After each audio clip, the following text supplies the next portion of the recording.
자, 오늘부터 주일까지 4번에 걸쳐서 오직 예수님 한 분만으로 충분합니다 라는 주제를 가지고 여러분과 골로새서의 말씀을 함께 나누려고 합니다. 골로새서는 바울이 골로새라는 도시에 있는 성도들에게 쓴 편지입니다. 당시에 골로새는 소아시아, 즉 지금의 투르키예의 남서쪽 해안 지역에 있던 항구 도시였습니다. 사실 바울은 한 번도 그곳을 방문한 적이 없었습니다. 그런데 그가 로마 감옥에 갇혀 있을 때 함께 있던 에바브라에게 골로새에 있는 성도들에 대한 이야기를 듣게 되었습니다. 골로새는 해안 지역에 있었기 때문에 여러 나라들에서 온 다양한 사람들이 오고 가는 그런 국제 도시였습니다. 그래서 일찍부터 해상 무역과 상업이 발달했고 다양한 문화와 철학이 있었던 곳입니다.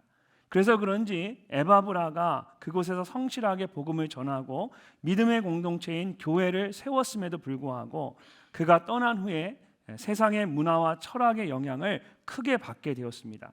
그래서 그가 전했던 그 복음이 변질이 되었고 성도들의 믿음이 흔들리는 일들이 일어났습니다. 멀리서 이런 골로새 교회의 소식을 들은 에바브라의 마음이 너무나도 아팠습니다. 그러면서 자연스럽게 함께 있던 바울에게 자신의 그런 고민과 기도의 제목을 나누게 되었습니다.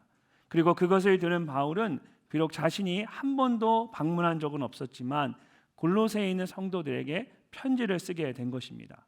그렇다면 골로새 교회 성도들에게 보낸 편지를 통해 바울은 무엇을 전하고 싶었을까요?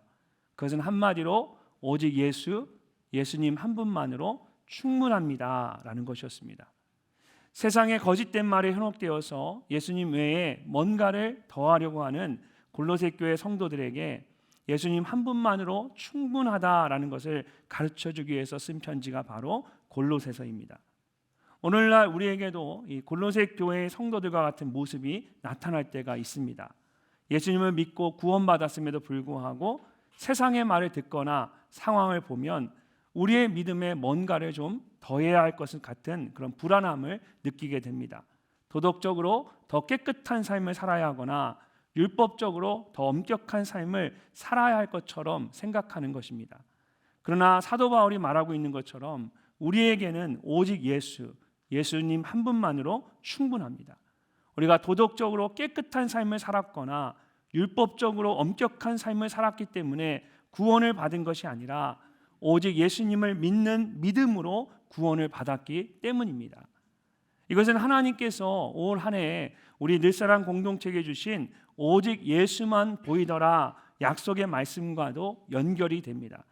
예수님 한 분만으로 충분하다는 것을 알면 우리의 삶 가운데 다른 어떤 것이 아니라 오직 예수님만 보이게 됩니다. 그래서 오직 예수님만 바라보고 예수님만 드러나는 삶을 더욱 힘있게 살아갈 수 있습니다. 그러므로 바울이 골로새 교회의 성도들에게 강조하고 있는 것처럼 오직 예수님 한 분만으로 충분하다는 믿음과 확신이 올 한 해 우리에게도 반드시 있어야만 합니다. 오늘부터 주일까지 나누게 될 이 골로새서의 말씀을 통해서 여러분 안에 예수님에 대한 그런 분명한 믿음과 확신이 가득하시기를 주님의 이름으로 축복합니다. 그렇다면 바울이 오직 예수님 한 분만으로 충분합니다 라고 말하는 구체적인 이유는 무엇일까요? 오늘 우리가 함께 읽은 성경 말씀은 대부분의 성경학자들이 골로새서뿐만 아니라 성경 전체에서 예수 그리스도에 대해서 가장 정확하게 진술하고 있는 말씀이라고 하는 부분입니다. 바울은 골로새서의 말씀을 시작하면서 가장 먼저 예수님이 누구신가에 대해서 설명하고 있습니다. 예수님이 누구신지를 분명하게 알아야만 예수님 한 분만으로 충분하다는 믿음과 확신을 가질 수 있기 때문입니다. 우리도 마찬가지입니다. 예수님 한 분만으로 충분하다고 고백하기 위해서는 가장 먼저 예수님이 누구신지를 분명하게 알아야 합니다. 그렇다면 우리가 예수님 한 분만으로 충분합니다 라고 말할 때 예수님은 어떤 분일까요? 첫 번째로 예수님은 보이지 않는 하나님의 형상이십니다. 보이지 않는 하나님의 형상. 성경을 보면 하나님에 대해 하나님은 영이시니 라고 말씀합니다. 우리와 같이 살과 뼈가 있는 분이 아니라는 것입니다. 또한 우리가 서로를 가까이서 바라보듯 바라볼 수 있는 분도 아닙니다. 디모데전서 6장 16절을 보면 바울이 하나님에 대해서 이렇게 말합니다. 오직 그에게만 죽지 아니함이 있고 가까이 가지 못할 빛에 거하시고 어떤 사람도 보지 못하였고 또 볼 수 없는 이시니. 하나님은 빛 가운데 계신 거룩하신 분이기 때문에 아직 그런 하나님을 직접 본 사람도 없고 또 볼 수도 없습니다. 실제로 출애굽기 33장을 보면 모세가 시내산에 올라가서 하나님께 원하건대 주의 영을 내게 보이소서라고 말합니다. 그러자 하나님께서 그에게 이렇게 말씀하셨습니다. 내가 내 얼굴을 보지 못하리니 나를 보고 살 자가 없음이니라. 하나님은 거룩하신 분이기 때문에 죄인인 우리가 하나님을 직접 보게 되면 그 거룩함으로 인하여 더 이상 살 수가 없습니다. 그래서 하나님께서 모세를 바위 틈에 있게 하시고 그의 곁을 지나가시겠다고 하셨습니다. 그리고 그때 하나님께서 자신의 손으로 그를 덮으셔서 하나님의 얼굴을 보지 못하게 하셨습니다. 다 지나가신 후에 하나님의 뒷모습만 볼 수 있게 하셨습니다. 이처럼 하나님은 우리와 같은 살과 뼈가 아닌 영으로 되어 있는 분이시고 우리가 직접 대면하여 볼 수 없는 거룩하신 분입니다. 그런데 바울이 우리에게 예수님 한 분만으로 충분하다고 말하면서 가장 먼저 예수님은 그런 보이지 않는 하나님을 보여주는 하나님의 형상이라고 말합니다. 자, 15절 말씀을 함께 읽어보겠습니다. 그는 보이지 아니하는 하나님의 형상이시요 모든 피조물보다 먼저 나신 이시니. 아멘. 우리가 가진 성경에는 형상이라고 번역이 되어 있는데 이것은 바울이 사용한 헬라어 단어가 가진 의미를 온전히 잘 번역한 것이라고 할 수 없습니다. 보통 형상이라는 것은 직접 볼 수 없는 것을 간접적으로 볼 수 있도록 나타내 주는 것입니다. 그래서 영어 성경은 이것을 이미지라고 번역을 했습니다. 또는 특징들을 담아서 비슷하게 만든 모형을 의미하는 피규어라고 하기도 합니다. 그러나 이것은 바울이 말하고자 하는 원래의 뜻을 잘 드러낸 번역들이 아닙니다. 바울이 사용했던 이 형상이라는 뜻의 헬라어 단어에는 나타냄과 함께 원형이라는 의미가 들어 있습니다. 그래서 그 의미를 넣어서 제대로 번역을 하면 원형 그대로를 드러낸다라는 뜻입니다. 그러므로 예수님이 하나님의 형상이라는 말은 단순히 예수님이 하나님의 이미지를 가지고 있는 하나님과 비슷한 분이라는 뜻이 아닙니다. 원형 그 자체가 하나님이시라는 뜻입니다. 이처럼 예수님은 원래부터 하나님 그 자체이시기 때문에 하나님을 그대로 나타내고 드러내는 하나님의 형상이십니다. 그저 막연한 신적 존재가 아니라 예수님 자신이 하나님의 원형, 곧 하나님 자신이기 때문에 하나님을 온전하고 정확하게 나타내시는 분이라는 것입니다. 그래서 요한복음 14장을 보면 예수님의 제자들 중에 한 사람이었던 빌립이 주여 아버지를 우리에게 보여주옵소서 그리하면 족하겠나이다 라고 물었을 때 예수님이 이렇게 말씀하셨습니다. 예수께서 이르시되 빌립아 내가 이렇게 오래 너희와 함께 있으되 내가 나를 알지 못하느냐. 나를 본 자는 아버지를 보았거늘 어찌하여 아버지를 보이라 하느냐. 예수님 자신이 곧 하나님이시기 때문에 예수님을 보는 것이 곧 아버지 하나님을 보는 것과 같다는 것입니다. 즉 성부 하나님과 성자 하나님의 구별은 있지만 예수님은 아버지 하나님과 같이 하나님의 형상을 가지고 계시고 그것을 그대로 드러내시는 하나님이십니다. 결국 이 말은 예수님이 하나님 그 자체시라는 것입니다. 그래서 히브리서 1장 3절을 보면 성경이 예수님에 대해 이렇게 증언합니다. 이는 하나님의 영광의 광채시요 그 본체의 형상이시라. 그의 능력의 말씀으로 만물을 붙드시며 죄를 정결하게 하는 일을 하시고 높은 곳에 계신 지극히 크신 이의 우편에 앉으셨느니라. 아멘. 예수님은 하나님과 함께 세상을 창조하신 분입니다. 말씀으로 모든 것을 창조하셨고 또한 지금도 그 모든 것을 다스리고 계십니다. 그러므로 우리의 삶의 주인이 누구입니까? 모든 것을 창조하신 하나님이신 예수님이십니다. 또한 우리 가정을 지키시고 이끄시는 분이 누구입니까? 모든 것을 다스리시는 하나님이신 예수님이십니다. 하나님이신 예수님이 나의 삶과 가정의 주인이시고 다스리시는 분임을 날마다 인정하고 고백하는 여러분이 되시기를 주님의 이름으로 축복합니다. 이렇게 하나님이신 예수님께서 우리와 같은 인간의 몸으로 이 땅에 오셨습니다. 그리고 보이지 않는 하나님의 형상을 우리에게 직접 보여주셨습니다. 이어지는 16절과 17절 말씀을 보면 이것이 구체적으로 무엇을 의미하는지 자세하게 설명하고 있습니다. 우리 함께 한번 읽어보도록 하겠습니다. 만물이 그에게서 창조되되 하늘과 땅에서 보이는 것들과 보이지 않는 것들과 혹은 왕권들이나 주권들이나 통치자들이나 권세들이나 만물이 다 그로 말미암고 그를 위하여 창조되었고 또한 그가 만물보다 먼저 계시고 만물이 그 안에 함께 섰느니라. 아멘. 먼저 바울은 만물이 그에게서 창조되었다라고 말합니다. 우리가 가진 성경에는 그에게서라고 번역이 되어 있지만 이 말은 그분 안에서라고 할 수도 있고 그분에 의해라고 할 수도 있습니다. 또는 그분을 통하여라고 할 수도 있습니다. 결국 무슨 말입니까? 세상의 모든 것이 예수님 안에서 창조되었고 예수님에 의해 창조되었고 예수님을 통하여 창조되었다는 것입니다. 모든 만물의 중심에 예수님이 계십니다. 예수님이 계셨기 때문에 이 모든 것이 창조될 수 있었습니다. 그러므로 모든 것을 창조하신 예수님은 세상의 그 어떤 것과도 비교될 수 없는 분입니다.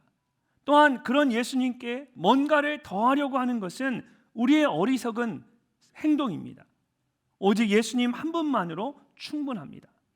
또한 17절 마지막을 다시 보면 예수님에 대해 만물이 그 안에 함께 섰느니라고 합니다.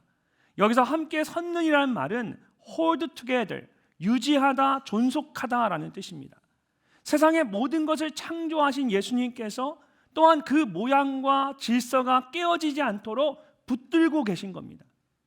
하나님이신 예수님께서 성부 하나님, 성령 하나님과 함께 세상을 창조하실 때 직접 흑암이 가득하고 혼돈과 공허함만 있는 곳에 빛을 만드시고 빛과 어둠을 나누셨습니다. 물을 둘로 나누어서 궁창 위에 하늘을 만드시고 아래로는 땅과 바다를 만드셨습니다.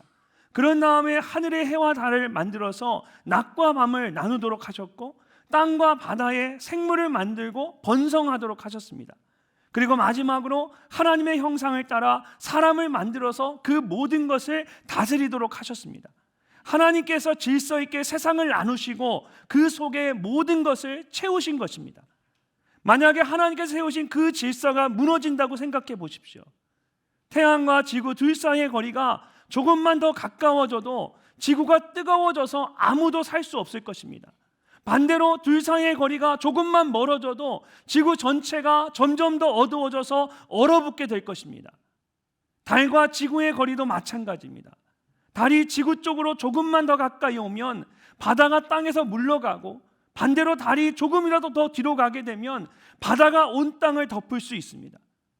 하나님이신 예수님께서 세상의 모든 것의 위치와 거리를 가장 정확하게 지정해 주셨습니다. 그리고 그 질서가 깨지지 않도록 지금도 모든 것을 붙들고 계십니다. 그런 예수님께 부족한 것이 무엇이 있겠습니까? 오직 예수님 한 분만으로 충분합니다. 바울은 이렇게 하나님의 형상이신 예수님께서 만물을 창조하셨고 지금도 그 모든 것을 붙들고 계신다라고 말합니다. 그리고 그 가운데 다시 한번 만물이라는 말을 하면서 가장 중요한 것을 말하고 있습니다. 만물이 다 그로 말미암고 그를 위하여 창조되었다는 것입니다. 이것은 만물이 창조된 원인이 예수님이라는 말입니다. 또한 창조된 모든 것의 목적이 예수님께 있다라는 것입니다. 그러므로 하나님께서 저와 여러분을 부르신 목적, 우리를 창조하신 이유는 우리의 삶과 모습을 통하여 보이지 않는 하나님의 형상인 예수님을 드러내도록 하기 위해서입니다. 사랑하는 성도 여러분, 하나님께서 단지 세상적으로 인정을 받거나 도덕적으로 훌륭한 사람이 되라고 여러분을 창조하지 않으셨습니다. 하나님이 여러분에게 원하시는 삶의 목적이 그런 것이 아니라는 것입니다. 여러분을 향한 하나님의 뜻은 올해 우리 공동체에 주신 오직 예수만 보이더라는 약속의 말씀처럼 예수님을 예수님답게 드러내는 것입니다. 이것은 모든 사람이 목회자가 되거나 선교사가 되어야 한다는 말이 아닙니다. 하나님께 부름을 받은 사람이 목회를 하거나 선교사로 나아가는 것처럼 각자가 구체적으로 부름을 받은 삶의 자리에서 예수님을 드러내는 삶을 사는 것이 신앙의 핵심이고 하나님께서 우리를 창조하시고 구원하신 목적입니다. 그러므로 직장 생활을 단순히 돈을 버는 수단으로만 생각해서는 안 됩니다. 과거의 종교 개혁자들이나 청교도들은 그렇게 생각하지 않았습니다. 그들은 직업을 돈을 버는 수단으로 여긴다거나 세상적인 원리를 따라 열심히 살아가는 방법으로 생각하지 않았습니다. 교회에서 하나님을 믿고 섬기는 것과 같이 직장도 하나님을 섬기는 삶의 자리라고 생각했습니다. 또한 직장을 통해 얻는 모든 것에 대해 하나님께 감사하며 하나님을 드러내는 삶을 살았습니다. 그래서 마틴 루터는 항상 성도들에게 목동들이 암소의 젖을 짜는 것이나 강단에서 설교하는 것이나 전부 다 하나님을 영화롭게 하는 것이다 라고 설교하곤 했습니다. 가정에서 자녀를 기르는 것도 마찬가지입니다.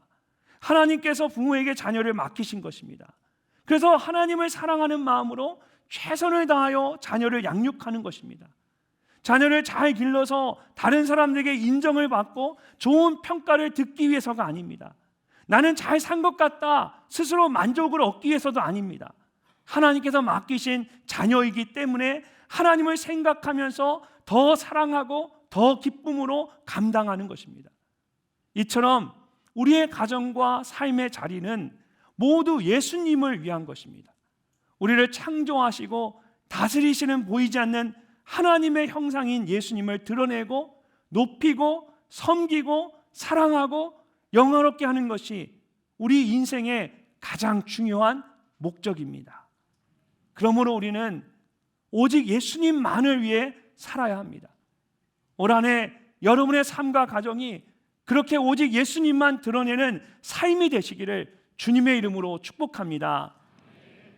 두 번째로 예수님은 교회의 머리이십니다. 교회의 머리이십니다. 성경을 보면 교회를 상징하는 여러 가지 표현들이 나옵니다. 거룩한 성전이나 신부라는 표현도 있고 그리스도의 몸이라는 표현도 있습니다. 특별히 오늘 말씀에서 바울은 교회를 그리스도의 몸이라고 표현합니다. 자, 18절 말씀을 함께 읽어보겠습니다. 그는 몸인 교회의 머리시라. 그가 근본이시요 죽은 자들 가운데서 먼저 나신 이시니 이는 친히 만물의 으뜸이 되려 하심이요. 아멘. 여기서 바울이 교회라는 뜻으로 사용한 헬라어 단어는 에클레시아입니다. 이것은 무엇으로부터 무엇 밖으로라는 뜻을 가진 전치사와 부르다, 소환하다라는 뜻을 가진 동사가 합쳐진 단어입니다. 그래서 문자적으로 그대로 번역을 하면 무엇으로부터 무엇 밖으로 불러냄을 받은 사람들이라고 할 수 있습니다. 불러냄을 받은 사람들. 세상 속에 흩어져 살고 있었는데 하나님께서 세상 밖으로 불러내셔서 구별된 공동체를 이루도록 하신 것입니다. 우연히 모이게 된 것이 아니라 분명한 목적이 있어서 우리 모두를 부르셔서 교회라는 공동체를 이루도록 하셨습니다. 그래서 베드로전서 2장 9절을 보면 그런 교회를 향해 이렇게 말씀합니다. 이는 너희를 어두운 데서 불러내어 그의 기이한 빛에 들어가게 하신 이의 아름다운 덕을 선포하게 하려 하심이라. 아멘. 이처럼 교회는 건물이나 프로그램이 아닙니다. 우연히 모인 것도 아니고 단지 교제만을 위한 모임도 아닙니다. 어두운 데서 빛 가운데로 우리를 구원하여 주신 하나님의 그 은혜를 선포하게 하기 위해서 하나님께서 우리를 직접 모으셨습니다. 그리고 그 교회의 머리가 바로 예수님이십니다. 특별히 그는 몸인 교회의 머리시라는 말은 몸인 교회가 머리이신 예수님께 연결되어 있다는 것입니다. 이것은 모든 권위와 영광이 명령이 머리에게 있고 몸은 그 권위와 명령을 그대로 받아들이고 따르는 것처럼 몸인 교회도 머리이신 예수님의 권위와 명령에 따르고 순종해야 한다는 뜻입니다. 그러므로 그리스도의 몸인 교회의 가장 중요한 존재 목적은 머리이신 예수 그리스도를 드러내고 전하는 것입니다. 모든 만물을 구원하시기 위한 예수님의 뜻을 이루기 위해서 아름답게 쓰임을 받아야 합니다. 그럴 때 몸인 교회가 더욱 건강하게 세워질 수가 있습니다. 이어지는 말씀을 보면 바울은 그런 예수님이 또한 우리 모두의 근본이시라고 말합니다. 이것은 아르케라는 헬라어 단어로 시작, 기원이라는 뜻을 가지고 있습니다. 마가복음 1장 1절을 보면 하나님의 아들 예수 그리스도의 복음의 시작이라고 하는데, 여기서 이 시작이라는 뜻으로 쓰인 단어가 오늘 본문에 나오는 근본이라는 단어와 동일한 단어입니다. 또한 히브리어로 된 구약 성경을 헬라어로 번역한 72역 성경을 보면 창세기 1장 1절에 태초에 하나님이 천지를 창조하시니라고 말 때에 이 태초라는 말이 오늘 본문에 나오는 근본이라는 단어와 동일한 단어로 되어 있습니다. 보통 성경학자들은 하나님께서 세상을 창조하신 것을 첫 창조라고 말하고, 예수님께서 그런 세상을 다시 구원하시려고 이 땅에 오신 것을 새 창조라고 말합니다. 결국 예수님께서 이 첫 창조와 새 창조, 모든 창조의 근원이시고 시작이심을 말하고 있는 것입니다. 이어서 죽은 자들 가운데서 먼저 나신 이시니 라고 말하는 것도 이것을 강조하기 위해서입니다. 예수님께서 십자가에 죽으시고 부활하심으로 영원한 생명이 있음을 보여주셨습니다. 새로운 생명 창조의 첫 시작이시고 근원이심을 확증해 주신 것입니다. 그렇다면 예수님께서 모든 만물의 근원이 되시고 죽은 자 중에 가장 먼저 살아나신 첫 시작이 되신 이유는 무엇일까요? 18절 말씀을 다시 보면 바울이 마지막에 이는 친히 만물의 으뜸이 되려 하심이요 라고 말하고 있는 것처럼 모든 것에 있어서 으뜸이 되기 위해서입니다. 으뜸이라고 번역된 헬라어 단어는 그 중요성이나 정도나 성취에 있어서 가장 크다라는 뜻을 가지고 있습니다.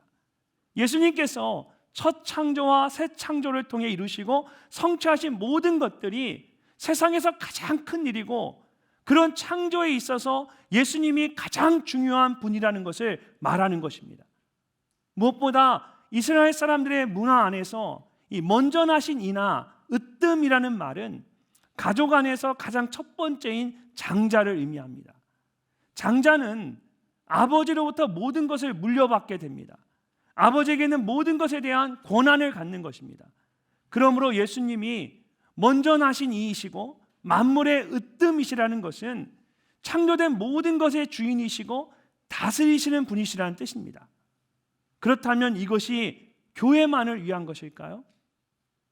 그렇지 않습니다. 하나님께서 창조하신 모든 것이 예수님으로부터 시작되었습니다. 거기에는 우리가 살아가는 이 세상뿐만 아니라 우리의 삶과 가정도 모두 포함이 됩니다. 예수님께서 우리의 삶과 가정의 주인이시고 통치자이십니다. 그런데 예수님 외에 무엇이 더 우리에게 필요하겠습니까? 오직 예수님 한 분만으로 충분합니다. 이처럼 예수님은 우리를 구원하실 뿐만 아니라 우리의 삶을 새롭게 하시는 창조자이십니다. 그런데 골로새 교회 성도들은 예수님으로는 충분하지 못하다고 생각했습니다. 그래서 거기에 할례나 절기나 음식에 대한 규례와 같은 율법적인 요소를 더하려고 했습니다. 그런 율법을 많이 지켜야만 자신들의 삶이 새로워지고 더 온전해질 것이라고 생각한 겁니다. 또한 세상적인 철학이나 사람들의 전통을 더하려고 했습니다. 당시에 골로새는 해상 무역의 중심지로 세상의 다양한 문화들이 오고 가는 곳이었습니다. 특별히 헬라 문화와 철학의 영향을 많이 받아서 이성을 중시하고 사람을 영과 육으로 나누는 이분법적인 사고가 그들 가운데 스며들어 있었습니다. 이것이 끝이 아니었습니다. 여기에 천사를 숭배하거나 신비한 체험을 더하려고 했습니다. 보이지 않는 세계에 대해 너무 지나친 관념을 가져서 특별한 계시나 환상이나 체험을 신앙의 기준으로 삼으려는 움직임이 있었습니다. 예수님 대신에 다른 중재자나 체험을 의지하려고 했던 것입니다. 왜 이렇게 이 사람들은 불안해하고 초조해했을까요? 원래 골로새는 아주 크고 중요한 도시였습니다.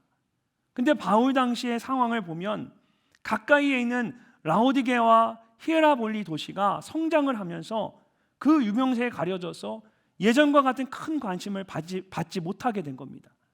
그런 상황들이 골로새 교회 성도들을 불안하게 했고, 처음 그들에게 예수 그리스도에 대한 복음을 전해주었던 에바브라가 떠난 후에는 예수님 외에 무엇인가를 더하려고 했던 것입니다.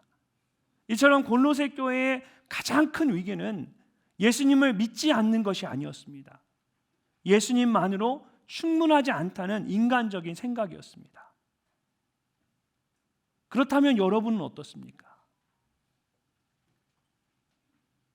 오직 예수님만으로 여러분 충분하십니까? 예수님을 믿느냐 믿지 않느냐를 묻는 것이 아닙니다. 골로새 교회 성도들도 예수님을 믿었습니다. 그러나 그들에게 있는 문제는 예수님만으로 충분하지 않다라는 것이었습니다. 오늘 여러분은 어떻습니까? 예수님 한 분만으로 정말 충분하다라고 생각하십니까? 혹시 골로새 교회 성도들처럼 율법적인 행위를 더하시거나 세상적인 철학이나 전통을 더하려고 하지는 않으십니까? 특별한 계시나 신비한 체험을 예수님보다 더 의지하고 있지는 않으십니까? 사랑하는 성도 여러분, 바울이 말하고 있는 것처럼 예수님은 교회의 머리이십니다. 우리를 다스리시는 분입니다. 예수님이 모든 것의 첫 시작이시고 근원이십니다. 또한 십자가에 죽으시고 부활하심으로 죽은 자들 가운데서 가장 먼저 나신 분이 되셨습니다. 직접 새로운 창조의 첫 열매가 되신 것입니다.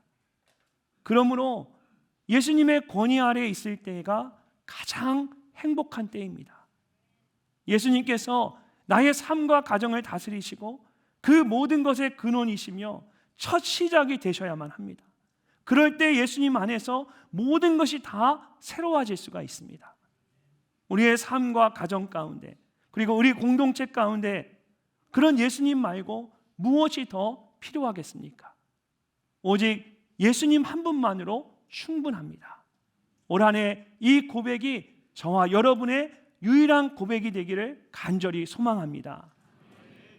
마지막으로 예수님은 만물을 화목하게 하시는 분입니다. 만물을 화목하게 하시는 분. 좀 더 정확하게 말하면 하나님께서 예수님을 통하여 모든 만물을 하나님과 화목하게 하셨습니다. 19절과 20절 말씀을 우리 함께 한번 읽어보도록 하겠습니다. 아버지께서는 모든 충만으로 예수 안에 거하게 하시고 그의 십자가의 피로 화평을 이루사 만물 곧 땅에 있는 것들이나 하늘에 있는 것들이 그로 말미암아 자기와 화목하게 되기를 기뻐하심이라. 아멘. 말씀을 보면 마지막에 그로 말미암아는 예수님을 말하는 것입니다. 그리고 자기와 화목하게 되기를 기뻐하심이라고 할 때 자기는 하나님을 말하는 것입니다. 하나님께서 처음 사람을 창조하셨을 때에는 서로 친밀한 관계 가운데 함께 했습니다. 그러나 사람이 하나님의 명령에 불순종하는 죄를 범함으로 하나님과의 관계가 깨어지게 되었습니다. 그래서 하나님께서 예수님을 통해 그 깨어진 관계를 다시 회복하려고 하셨던 것입니다.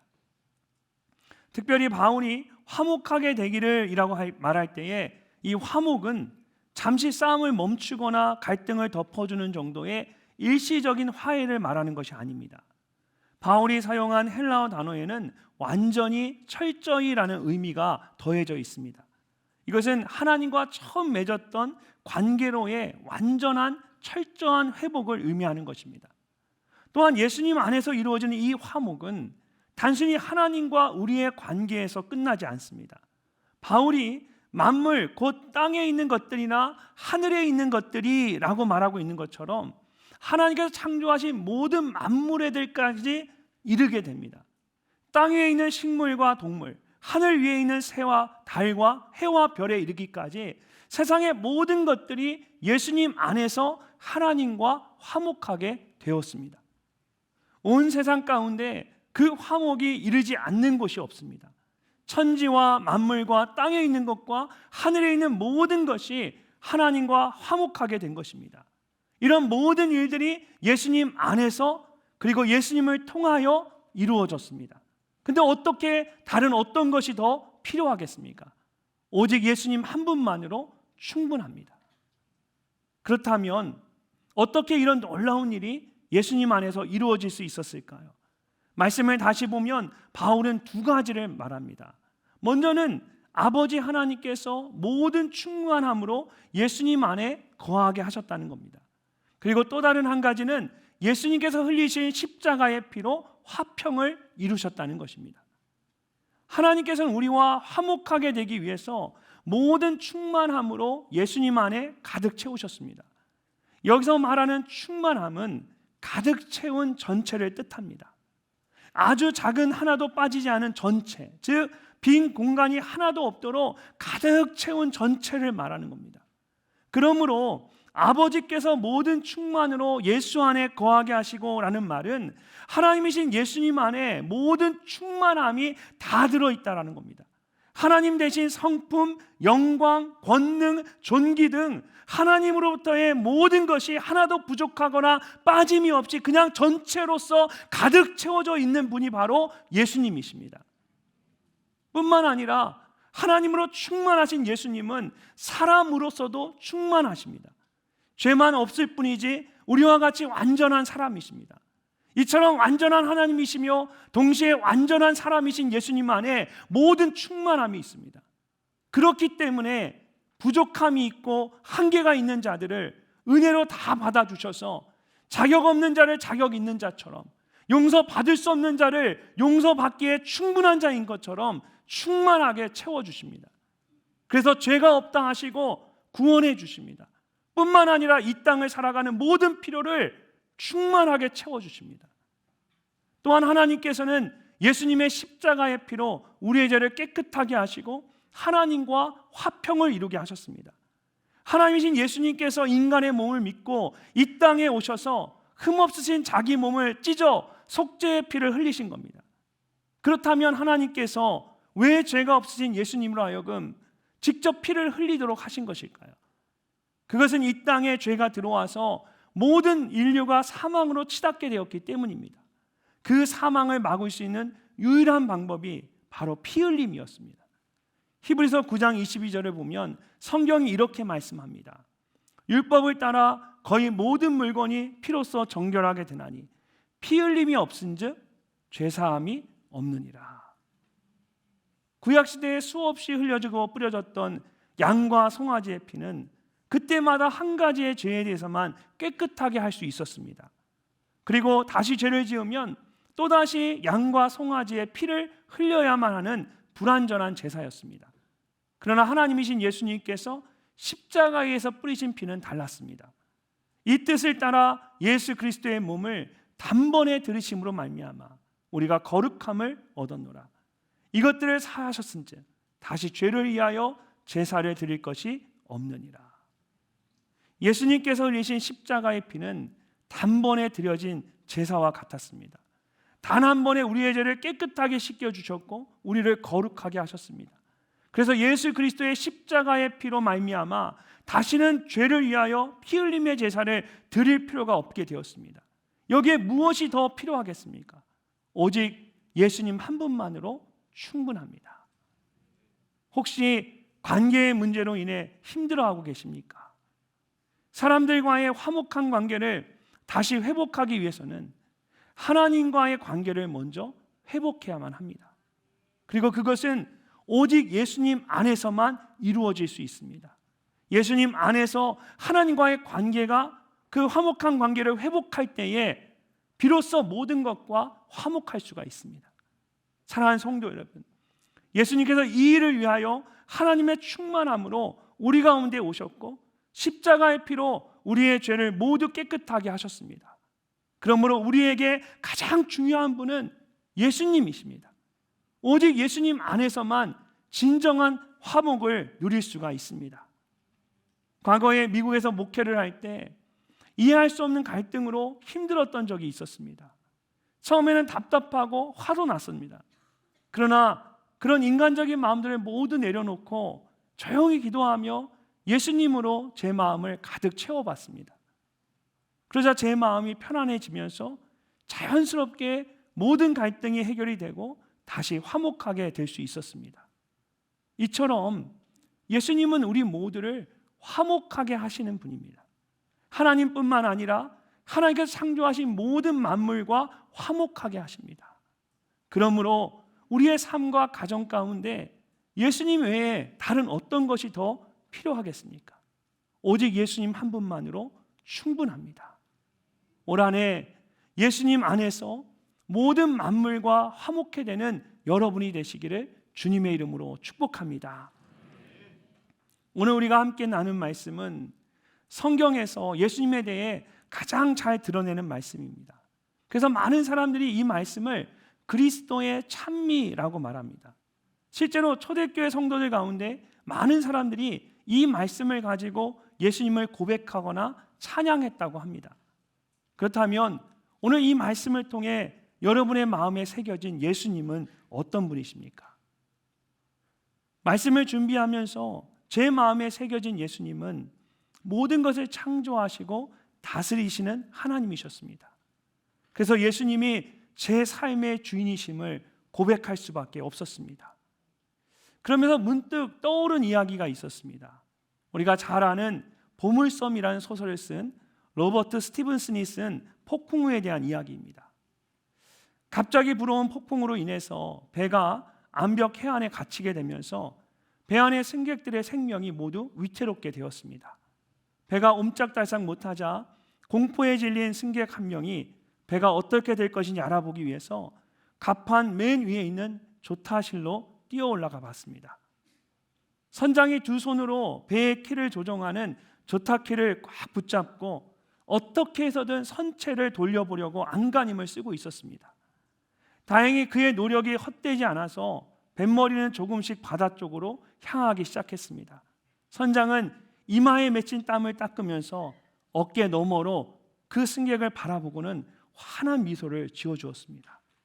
그자 그 승객은 정신없이 계단을 뛰어내려가서 사람들에게 외쳤습니다. 여러분, 제가 선장의 얼굴을 봤는데 환하게 미소를 짓고 있었어요. 모든 것이 잘 되어가고 있는 것 같아요. 선장이 보여준 그 미소가 배에 탄 모든 승객들의 마음에서 두려움의 먹구름을 걷어내고 한순간에 절망을 소망으로 바꾸어 놓은 것입니다. 사랑하는 성도 여러분, 우리의 인생 가운데 때로는 예상치 못한 큰 폭풍우를 만난 것 같을 때가 있습니다. 나의 삶이나 가정이 암초에 걸려서 옴짝달싹 못할 때도 있습니다. 그럴 때에 우리의 마음을 평안하게 하고 소망을 갖게 하는 것은 예수님의 환한 미소입니다. 예수님은 보이지 않는 하나님의 형상이시고 모든 창조의 근원이시고 시작이시며 또 모든 것을 화목하게 하시는 분입니다. 그냥 예수님이 모든 것의 처음과 끝이십니다. 예수님이 전부이십니다. 근데 내게 예수님 외에 더 무엇이 필요하겠습니까? 나의 인생을 다스리시고 이끄시는 분은 오직 예수님 한 분이십니다. 그러므로 오직 예수님 한 분만으로 충분합니다. 이 고백이 올 한 해 저와 여러분의 고백이 되기를 간절히 소망합니다.